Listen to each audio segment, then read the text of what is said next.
Hello everyone. As you know, our FTX exchange is going bankrupt. This is Sam Bankman Fried, co-founder and mastermind behind one of the biggest cryptocurrency exchanges in the world, FTX. Except, I bamboozled you. This is actually a deep-faked video involved in a scam campaign to scam people out of their cryptocurrency. The CEO of FTX never said this. Why would anyone fall for this scheme? Well, in 2 short years, FTX went from one of the biggest players in the cryptocurrency sphere to absolute and utter collapse in only a week.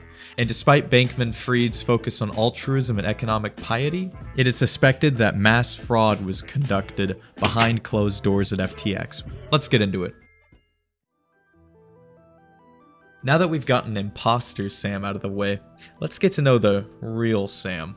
Sam Bankman Fried, or SBF as we will now call him because it's far easier and pretty much everyone else calls him that, was born into a successful, well-educated family. In 2013, during his tenure at MIT, SBF worked for a proprietary trading company, and in 2017, SBF founded his own trading company, Alameda Research. Alameda focused its efforts within the rapidly growing cryptocurrency sphere. It would begin to seem that SBF was becoming an international man of cryptocurrency. He moved to Hong Kong in 2018, as it was a friendly regulatory environment for cryptocurrency.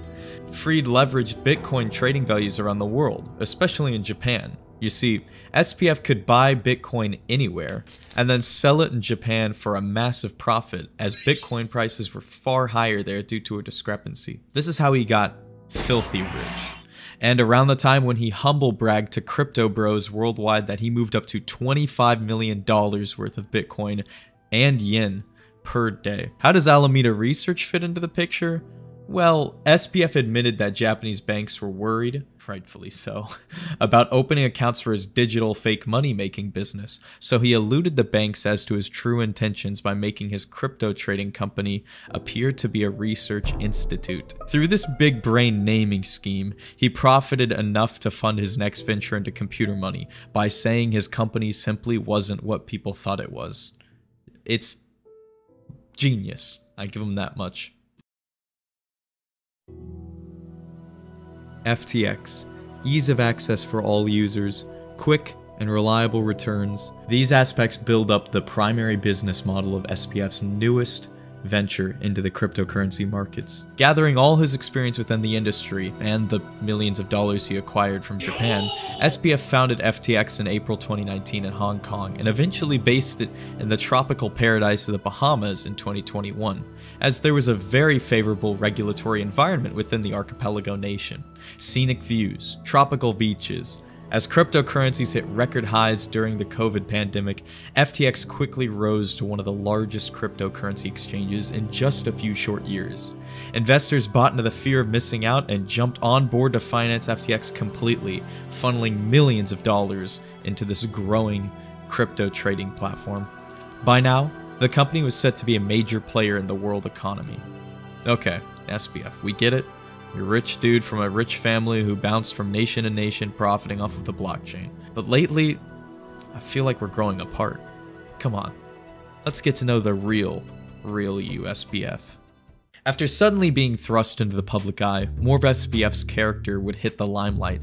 Sam is a ladies' man. If by ladies, I mean crypto kitties. Shaggy hair, t-shirts, and chino shorts. Sam wanted everyone to know he meant business. Business casual. SBF practically dressed just like his consumer base, and in a way that geniusly turned him into a bit of a cult of personality for crypto bros everywhere. SBF was also an avid gamer. He played League of Legends. While he was great at the crypto exchange, he was actually pretty bad at League of Legends. A bronze tier normie, Sam grinded away during meetings while he was pitching FTX to venture capital firms for multi-million-dollar investments. The grind never stops, ladies and gentlemen. Speaking of the grind, FTX ballooned to the 3rd largest crypto trading platform in the world, due in part to a massive marketing campaign where celebrities touted how even people living under a literal rock could engage in the crypto craze through FTX. He even bought the Miami Heat's arena, or at least bought the naming rights to it. Even the Super Bowl ad was bought out, where a bold and, now with hindsight, foreshadowing claim was made. It's FTX. It's a safe and easy way to get into crypto. Yeah, I don't think so. And I'm never wrong about this stuff. Never. SBF was always a man of charity and even became a vegan after witnessing how his chicken McNuggets were made. He actually seemed like a pretty nice guy, who with his ties in the Center for Effective Altruism pledged great amounts of donations to charities and seemingly gave much of his money away. SBF donated billions to charities throughout 2021, and his insane spending didn't stop there. Anytime a crypto business went under, Daddy Fried swooped in to save the day and buy them out in an effort to stabilize the cryptosphere.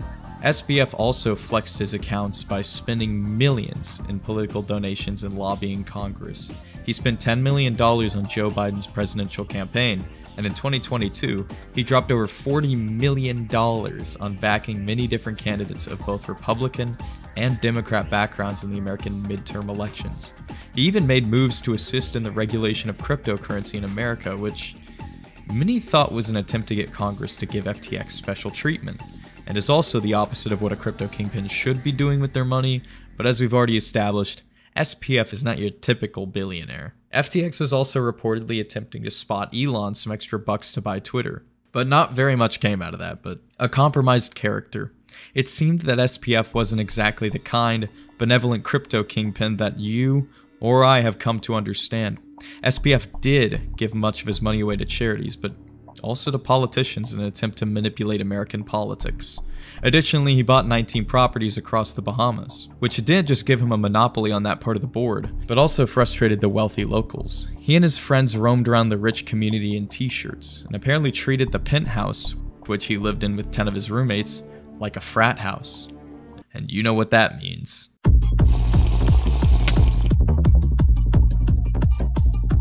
To crypto, to tech, and to markets in general this year, it's all been driven by monetary policy. It's all been driven by expectations. Within his palace in the Bahamas, life was good. SBF became a billionaire, and his company was listed at a worth of around $32 billion. But all the noise he was making in the crypto sphere wouldn't come at no cost, however. FTX, and crypto in general, experienced little to no oversight. So it was a mystery what investors and consumers were actually getting themselves into. This raised warning flags for some, but for many others, the sight of prospective, easy profits blinded their judgments. With that message, the company was sailing to domination.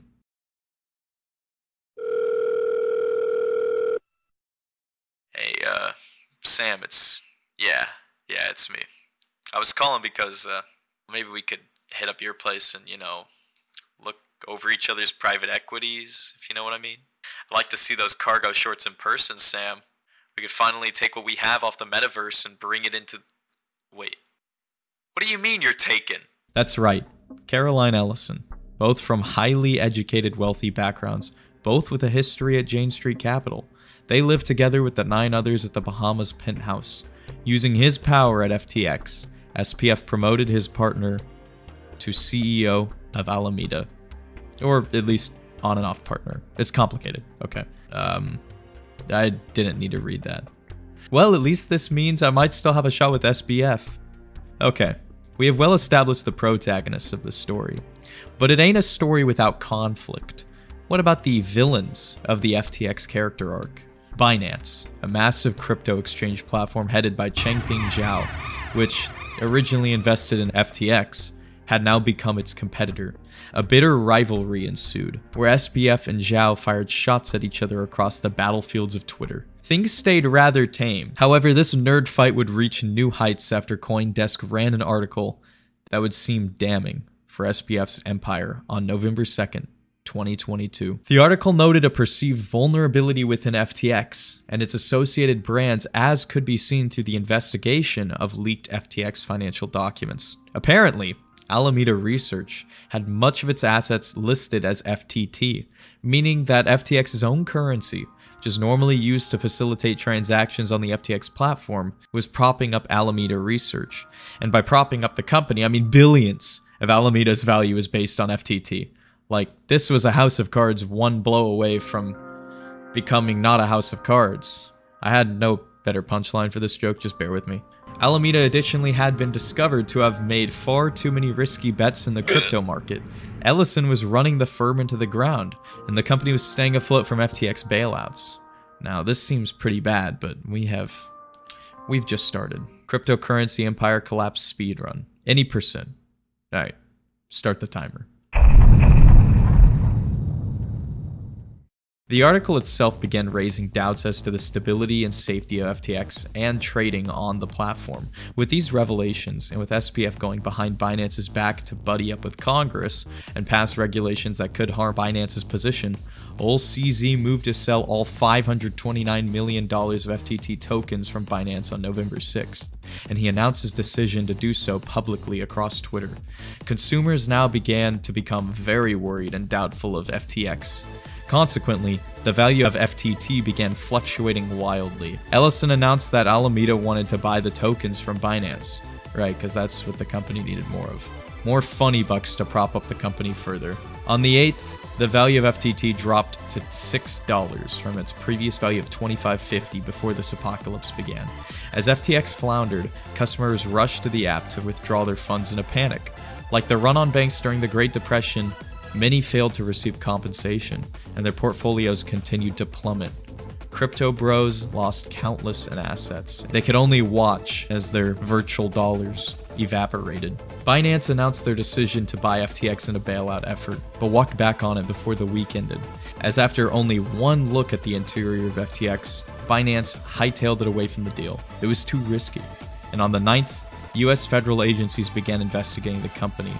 On the 10th, the Bahamas froze FTX's assets. Alameda Research shut down, and employees everywhere were shedding from SBF's empire. On the 11th, FTX, the entire company, and all of its subsidiaries imploded.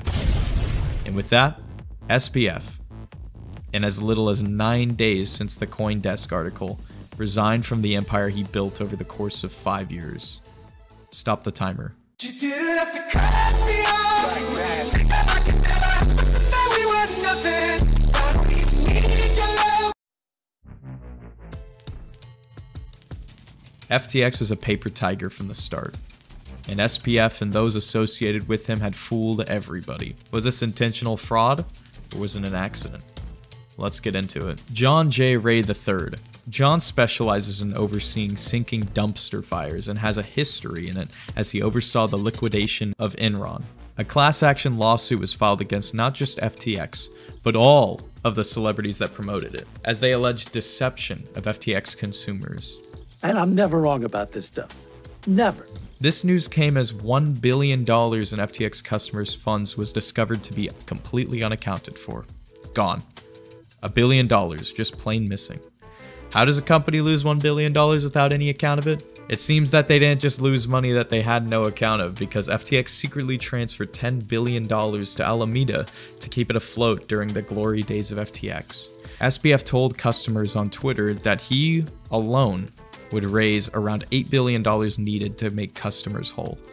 I don't know how he planned on doing that though, especially as he was once worth $26 billion and is now worth zero. FTX's terms of service explicitly told users that they owned the cryptocurrencies in their accounts. None of the digital assets in your account are the property of or may be loaned to FTX trading, which is probably why they were sent to Alameda Research for trading, which is something else. It was at this point that many had began accusing SBF of committing mass fraud against his customers.